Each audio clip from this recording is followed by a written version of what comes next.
শুধু দাঁত ব্রাশ করলেই হবে না, মানতে হবে সঠিক নিয়ম। আমাদের দেশের অধিকাংশ মানুষ ভুলভাবে দাঁত ব্রাশ করে থাকেন, তাই দিনে 2 থেকে 3 বার ব্রাশ করার পরও খুব সহজে দাঁতের ফাঁকে ক্যালকুলাস জমে, ফু দেওয়া হয় মাড়িতে।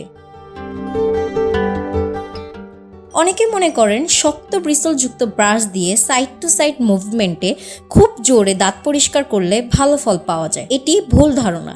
এতে মাড়ি আঘাতপ্রাপ্ত হয়ে রক্তপাত হয় এবং দাঁতের শিকড় বের হয়ে যায়। অনেকেই আবার ঘন ঘন ব্রাশ করে দাঁতের উপরিভাগের আবরণ ক্ষয় করে ফেলেন। এতে শিরশির অনুভূতির সৃষ্টি হয়। একই ব্রাশ দীর্ঘদিন ব্যবহার করলে ব্রিসলগুলো পুরনো ও বাঁকা হয়ে যায়। এতে ঠিকমতো দাঁত পরিষ্কার হয় না।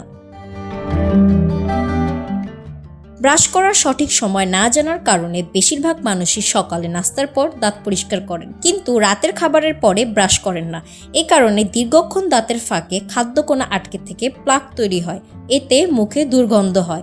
এটা থেকে পরে দাঁতে ক্যাভিটি হয়ে প্রচণ্ড ব্যথা হয়, এমনকি দাঁত নড়ে গিয়ে পড়ে যাওয়ার ঝুঁকি বাড়ে। নরম ব্রিসলযুক্ত ও ছোট মাথার টুথব্রাশ ব্যবহারের পরামর্শ দিয়েছেন বিশেষজ্ঞরা। দাঁত ও মাড়ির সংযোগস্থলে 45 ডিগ্রি কোণে ব্রাশ ধরে বৃত্তাকার মোশনে আলতোভাবে পরিষ্কার করতে হবে।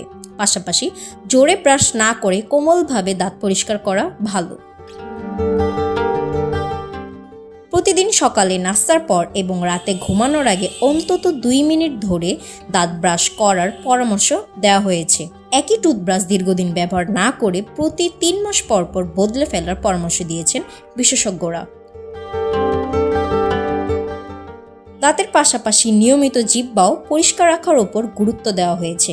বাথরুমে টুথব্রাশ রাখা ঠিক না, কারণ এতে জীবাণু ছড়িয়ে পড়ার পর আশঙ্কা থাকে। এছাড়া ভাইরাল সহ যে কোনো অসুস্থতা থেকে সেরে ওঠার পর অবশ্যই টুথব্রাশ বদলে ফেলার পরামর্শ দেওয়া হয়েছে, কারণ রোগ সেরে গেলেও ব্রাশ জীবাণু থেকে যেতে পারে। Suraiya Sultana, moon Times news.